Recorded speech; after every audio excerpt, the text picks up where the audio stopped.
बिस्मिल्लाहिर्रहमानिर्रहीम। अस्सलाम वालेकुम। सेकेंड ईयर बायोलॉजी के साथ हम लोगों ने लेक्चर 3 कंप्लीट किया था। आज हम लोग लेक्चर 4 पढ़ेंगे चैप्टर 1 का। तो टेक्निक्स इन सेल बायोलॉजी हम लोगों ने स्टार्ट की थी कि सेल बायोलॉजी में वो कौन से मशहूर फेमस टेक्निक्स है जो हम लोग इस्तेमाल करते हैं। हम लोगों ने पिछले लेक्चर्स में मुख्तलिफ़ टेक्निक्स पढ़े थे। आज हम लोग जो 4 टेक्निक्स रहते हैं इनको हम लोग पढ़ेंगे, कंप्लीट करेंगे। सबसे पहला टेक्निक आज के लेक्चर का क्रोमेटोग्राफी। क्रोमेटोग्राफी का मतलब क्या है?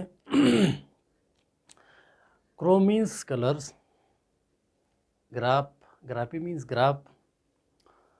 ये वो टेक्निक है जिसके ज़रिए हम लोग मिक्सचर ऑफ पिगमेंट्स यानी मुख्तलिफ़ पिगमेंट्स को, मुख्तलिफ़ रंगों को जब हम लोग आपस में मिलाते हैं तो उनका एक मिक्सचर बन जाता है। तो मिक्सचर के अंदर मुख्तलिफ़ कलर्स होते हैं, मुख्तलिफ़ रंग्स होते हैं, मुख्तलिफ़ डाइज़ होते हैं। इस टेक्निक के ज़रिए हम लोग मिक्सचर के अंदर जो मुख्तलिफ़ डाइज़ हैं, मुख्तलिफ़ रंग हैं, उनको एक दूसरे से अलग करने के तरीके के बारे में सीखते हैं। तो कौन सा टेक्निक है? द टेक्निक इन विच या procedure which used to separate the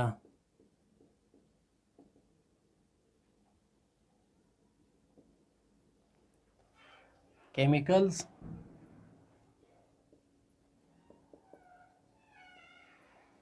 compounds, मिसाल के तौर पर पिगमेंट्स, फ्रॉम ए मिक्सचर। वो टेक्निक जिसमें हम लोग मिक्सचर के अंदर जो केमिकल कंपाउंड्स पिगमेंट की शक्ल में या दूसरे रंग की शक्ल में एक दूसरे से सेपरेट करने के बारे में हम लोग सीखते हैं, उस टेक्निक को क्रोमेटोग्राफी कहा जाता है। अभी क्रोमेटोग्राफी जो टेक्निक है ये 2 पेज पे डिपेंड करता है, या 2 स्टेप पे डिपेंड करता है, या 2 चीज़ों पे डिपेंड करता है। इसके 2 पेजेस हैं।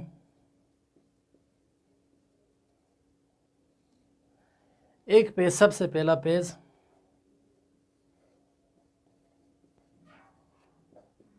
मोबाइल पेज, और दूसरा पेज है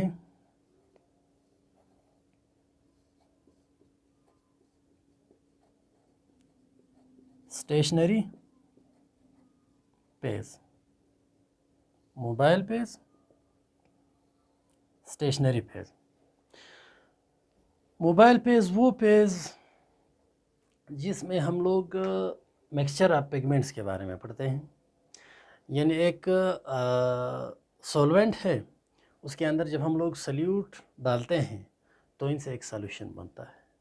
ये जो सॉल्यूशन जिस पेज में हम लोग पढ़ते हैं या जिस पेज में हम लोग इसका जिक्र करते हैं उसको मोबाइल पेज कहा जाता है। मोबाइल पेज का मतलब ये है कि ये हरकत करता है।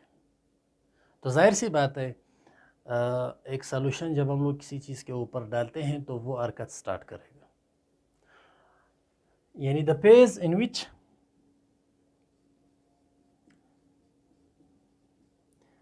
mixture of pigments are discussed,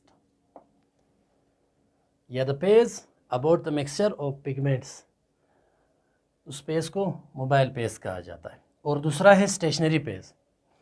stationery page से मुराद क्या है? स्टेशनरी पेज वो पेज जो हरकत नहीं करता, यानी जो स्टैटिक होता है, उस पेज को स्टेशनरी पेज कहा जाता है। इस पेज में हम लोग किस चीज़ के बारे में पढ़ते हैं या किस चीज़ का जिक्र करते हैं? इसमें हम लोग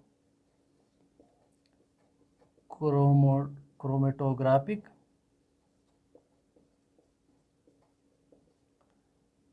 पेपर का जिक्र करते हैं।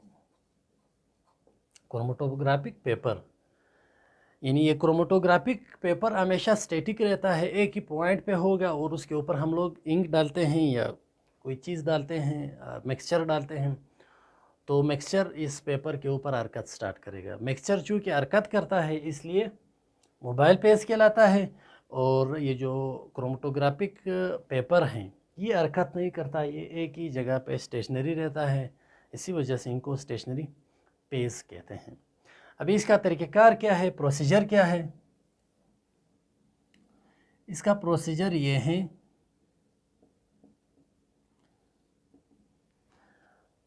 इसमें हम लोग क्या करते हैं, एक बीकर लेते हैं,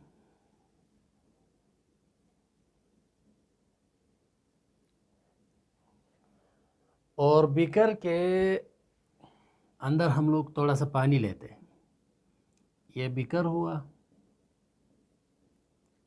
इसके अंदर हम लोग थोड़ा सा पानी डालते हैं। फिर उसके बाद हम लोग एक तख्ते से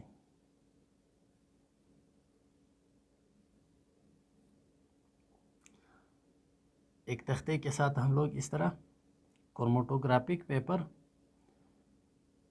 एक कील के ज़रिए स्टिक करते हैं। इसको हम लोग इस तरह उठाते हैं और इसके ऊपर रखते हैं। ऊपर रखने के बाद इस तरह रखते हैं, ये जो क्रोमेटोग्राफिक पेपर हैं ये बिल्कुल इसका जो आखिरी सिरा है वो पानी तक पहुंच जाए। पानी के अंदर हम लोगों ने डिप नहीं करना, पानी के अंदर हम लोगों ने डबोना नहीं है। इसके बाद हम लोग इस पेपर के ऊपर हम लोग ये जो मिक्सचर आप पिगमेंट्स है ये डालते हैं। इसको डालने के बाद ये ऊपर की तरफ हरकत स्टार्ट करेगा, इस तरह ऊपर की तरफ। ये जब हरकत करेगा तो आहिस्ता आहिस्ता इस मिक्सचर के अंदर जितने भी इंक या जितने भी कलर्स या जितने भी पिगमेंट्स मौजूद है वो आहिस्ता आहिस्ता एक दूसरे से सेपरेट होना स्टार्ट हो जाएंगे। यानी मिसाल के तौर पर यहाँ पे ब्लू होगा, यहाँ पे इंडिगो होगा, यहाँ पे येलो,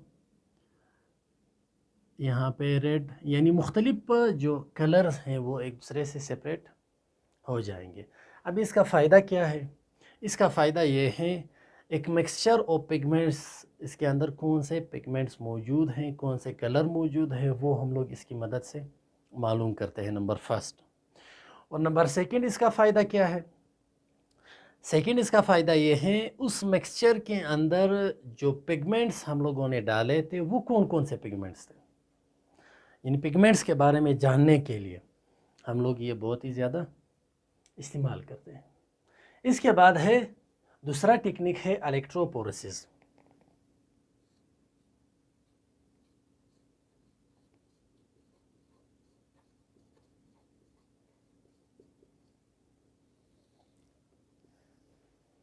इलेक्ट्रोपोरेसिस का मतलब क्या है? इलेक्ट्रोपोरेसिस का मतलब ये है कि जब हम लोग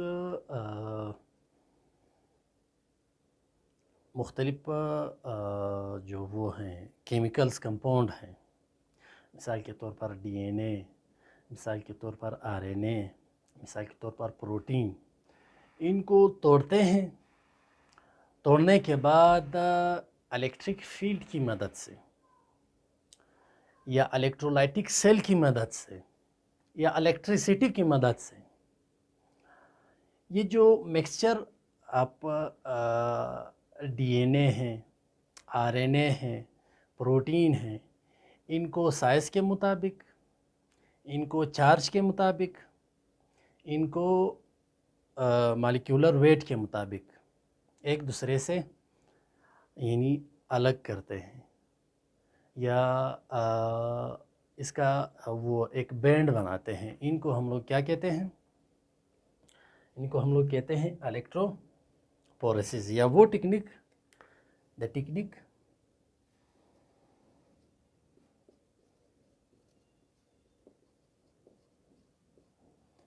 which is used to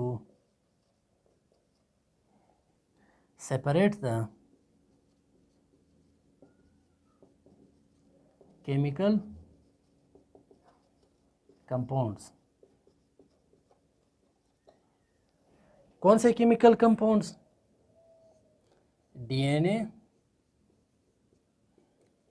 RNA या फिर प्रोटीन। इनको एक दूसरे से सेपरेट करते हैं on the basis of size, on the basis of weight, on the basis of molecular charge, etc. इस टेक्निक को इलेक्ट्रोपोरेसिस कहा जाता है। इलेक्ट्रोपोरेसिस में हम लोग स्पेशली डीएनए, आरएनए और प्रोटीन, इनको हम लोग वेट के बुनियाद पे, साइज़ के बुनियाद पे या चार्ज के बुनियाद पे एक दूसरे से अलग करते हैं। तो इसका तरीक़ेकार क्या है, इसका मैकेनिज़्म क्या है? इसमें हम लोग एक जेल इस्तेमाल करते हैं जिसको एग्रोस जेल कहा जाता है। उस जेल की वजह से इस टेक्निक को हम लोग, it is also called gel electrophoresis, यानी वो जेल हम लोग एक फंजाई से हासिल करते हैं और उस जेल को हम लोग इस मशीन में या इस टेक्निक में इस्तेमाल करते हैं।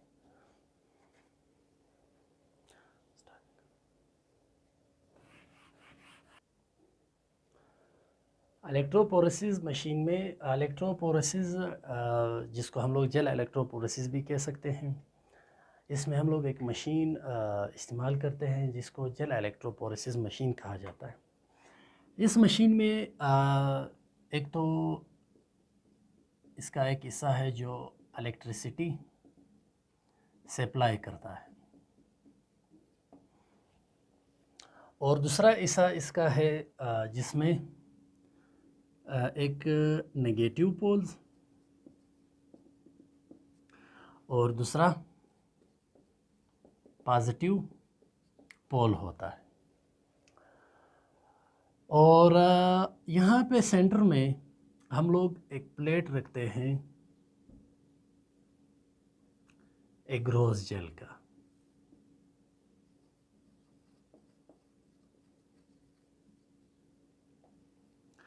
फिर इसके अंदर मुख्तलिफ कंपार्टमेंट्स होते हैं और यहाँ पे इसके अंदर हम लोग थोड़ा सा पानी डालते हैं, यहाँ तक भर लेते हैं, यानी एग्रोस जेल का जो प्लेट है उसके सिरे तक पहुँच जाता है ये पानी।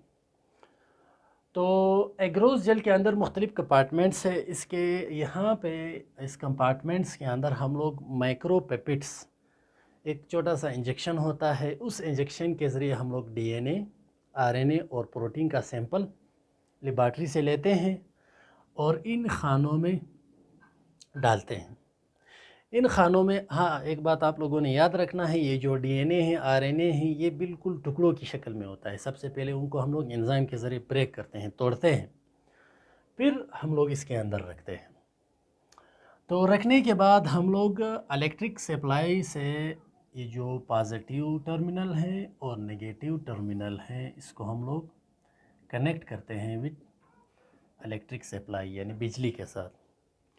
फिर करंट जब हम लोग इसके अंदर छोड़ते हैं तो नेगेटिव पोल से ये जो डीएनए है, आरएनए है, प्रोटीन है, ये मूवमेंट स्टार्ट करेगा पॉजिटिव पोल्स की तरफ। जितना स्मॉलर फ्रेगमेंट होगा, जितना छोटा टुकड़ा होगा, उसका मोमेंट उतना ही तेज़ होगा। जितना भारी टुकड़ा होगा, यानी जिसका वेट ज़्यादा होगा, उसका मोमेंट उतना ही तेज़ होगा।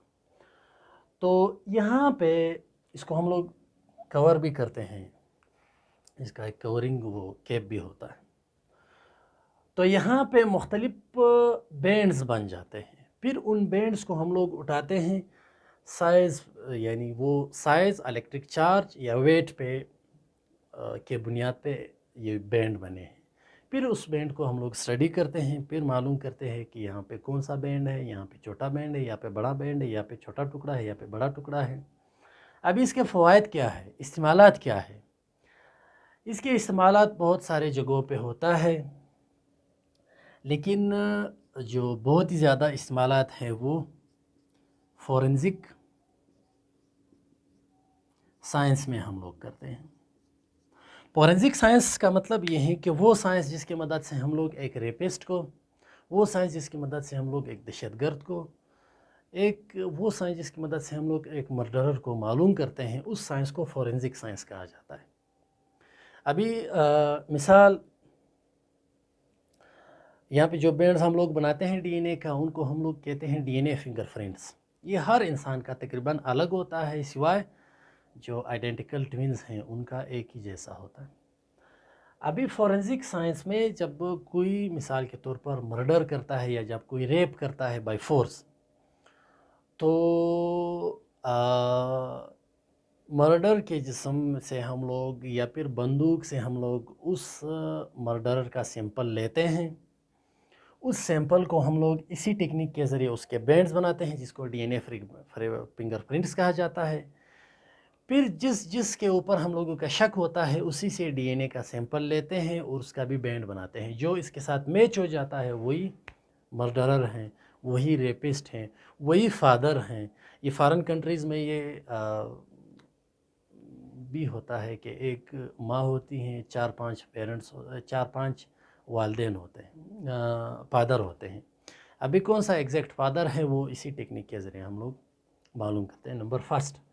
اور نمبر سیکنڈ، اس کا استعمال ہم لوگ ڈیزیز ڈائگنوسس میں کرتے ہیں۔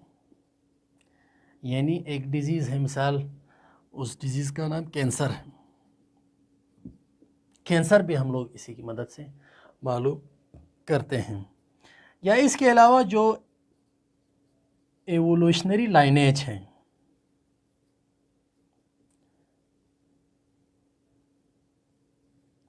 وہ بھی ہم لوگ اسی ٹیکنیک کے ذریعے معلوم کرتے ہیں۔ ایوولوشنری لائنیج کا مطلب یہ ہے کہ ایوولوشن ایک پروسیس ہے، ایک برانچ آف بیالوجی ہے، جس میں ہم لوگ یہ پڑھتے ہیں کہ ایک جاندار جب وقت کے ساتھ بہت سارے ٹائم گزرنے کے ساتھ ساتھ وہ سمپل سے کمپلیکس میں کنورٹ ہوتا ہے، ان کو ایوولوشن کہا جاتا ہے۔ تو ایوولوشن کے ذریعے مختلف جاندار وجود میں آئے، ایوولوشن کے ذریعے مختلف جاندار مر گئے۔ تو یہ جو ایوولوشنری ریلیشن شپ ہے، مثال کے طور پر ایک جاندار ہے، اس سے 10 قسم کے جاندار بن گئے ہیں۔ تو یہ جو ریلیشن شپ ہے یہ ہم لوگ اسی ٹیکنیک کے ذریعے معلوم کرتے ہیں۔ اس کے بعد اسپیکٹروفوٹومیٹری، یہ پھر وہ ٹیکنیک ہیں، techniques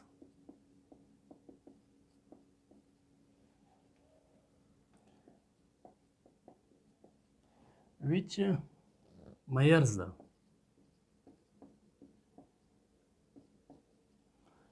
the passing of light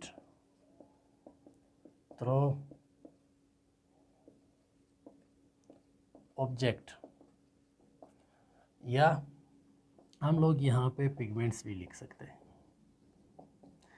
ایک پگمنٹ ہے یا ایک چیز ہے، اسے جو لائٹ پاس ہوتا ہے، اس لائٹ کو جب ہم لوگ ناپتے ہیں کتنا لائٹ پاس ہو رہا ہے، اس ٹیکنیک کو اسپیکٹروفوٹومیٹری کہا جاتا ہے۔ اچھا، اسپیکٹروفوٹومیٹری یہاں پہ کچھ لائٹ، یعنی جس ایک آبجیکٹ سے، ایک آبجیکٹ ہے،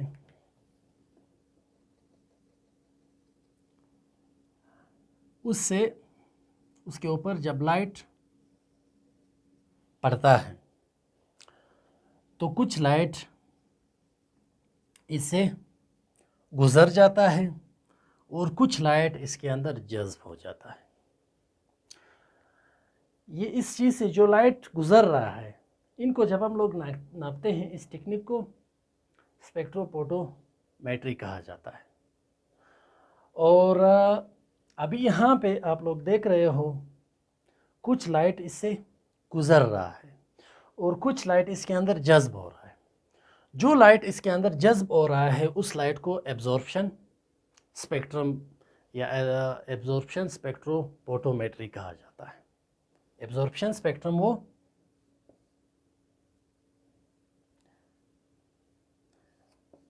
स्पेक्ट्रोफोटोमीटर,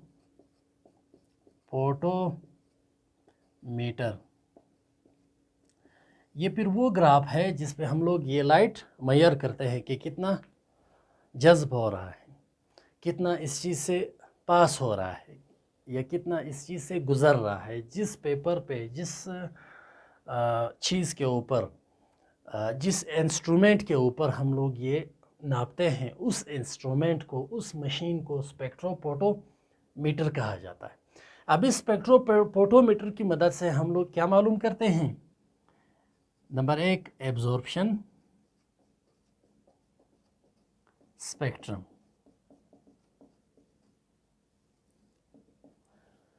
ये लाइट का वो हिस्सा जो जज्ब होता है, वो हिस्सा जो जज्ब होता है उसको क्या कहा जाता है? Absorption spectrum. अभी मिसाल के तौर पर पौधों के ऊपर, पौधों के पत्ते के ऊपर जब लाइट वो फॉल करता है, उसके ऊपर जब लाइट गिरता है, उसके ऊपर जब लाइट आता है, तो कुछ तो रिफ्लेक्ट हो जाता है और कुछ लाइट उसके अंदर जज्ब हो जाता है और कुछ गुजर जाता है। तो जो लाइट पत्ते के अंदर जितने भी पिगमेंट्स हैं वो जज्ब करते हैं, उसको एब्जॉर्प्शन स्पेक्ट्रम कहा जाता है। अभी ये लाइट खुराक बनाने का काम सारा लाइट नहीं करेगा, तो एब्जॉर्प्शन स्पेक्ट्रम के अंदर जो लाइट इस्तेमाल होता है, जो काम करता है, उसको फिर हम लोग क्या कहते हैं? Action spectrum.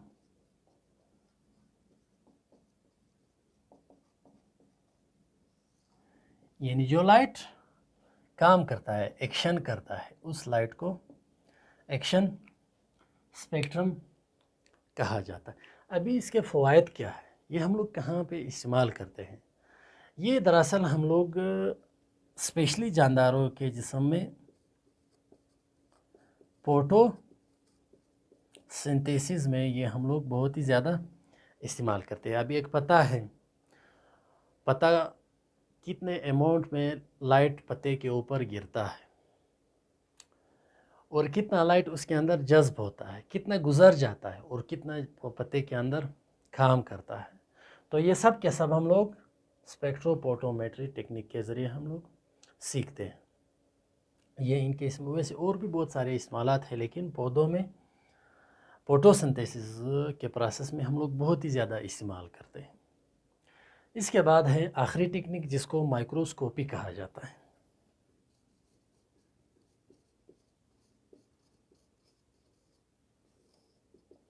माइक्रोस्कोपी एक हम लोगों ने पहले टेक्निक पढ़ा था जिसको माइक्रोस्कोपिक डाइसेक्शन, यानी माइक्रोस्कोप के अंदर हम लोग जब जानदार का चीड़ फाड़ करते हैं, ऑपरेशन करते हैं, उसको माइक्रोस्कोपिक डाइसेक्शन या माइक्रो डाइसेक्शन कहा जाता है। लेकिन इसमें हम लोग माइक्रोस्कोपी का मतलब ये है, वहाँ पे तो हम लोग चीड़ फाड़ ऑपरेशन कर रहे थे, लेकिन यहाँ पे सिर्फ और सिर्फ हम लोग जब माइक्रोस्कोप का इस्तेमाल करते हैं जिस टेक्निक में, उस टेक्निक को माइक्रोस्कोपी कहा जाता है। यानी technique in which we using the microscope. तो माइक्रोस्कोप का इस्तेमाल जिस टेक्निक में हम लोग करते हैं उसको माइक्रोस्कोपी कहा जाता है। अभी माइक्रोस्कोप क्या है इसका हम लोग आने वाले लेक्चर में थोड़ा डिटेल पढ़ेंगे। तो माइक्रोस्कोप आज थोड़ा सा हम लोग इंट्रोडक्शन पढ़ लेते हैं। माइक्रोस्कोप वो मशीन जिससे हम लोग वो चीज़ें देखते हैं जो माइक्रोस्कोपिक थिंग्स कहलाते हैं। यानी वो चीज़ें जो हम लोगों को आम आंख से नज़र ना आए, उनको हम लोग माइक्रोस्कोप में देखते हैं। तो माइक्रोस्कोप में जब हम लोग ये चीज़ें देखते हैं, ये माइक्रोस्कोप का इस्तेमाल है। इस टेक्निक को हम लोग किस चीज़ में पढ़ते हैं? माइक्रोस्कोपी। खुदा हाफिज़। ये जो हम लोगों ने मुख्तलिफ़ टेक्निक्स पढ़े थे, अगर आप लोगों को इन्हीं टेक्निक्स में कुछ मसाइल पेश आ रहे हो तो आप लोगों ने कमेंट्स में ज़रूर बताने। और ये जो FAC साइंस सब्जेक्ट चैनल है ये आप लोग सब्सक्राइब करो और बेल आइकन को क्लिक करो ताकि जो नए वीडियोज़ हम लोग अपलोड करते हैं उससे आप लोग इस्तिफ़ादा हासिल करें।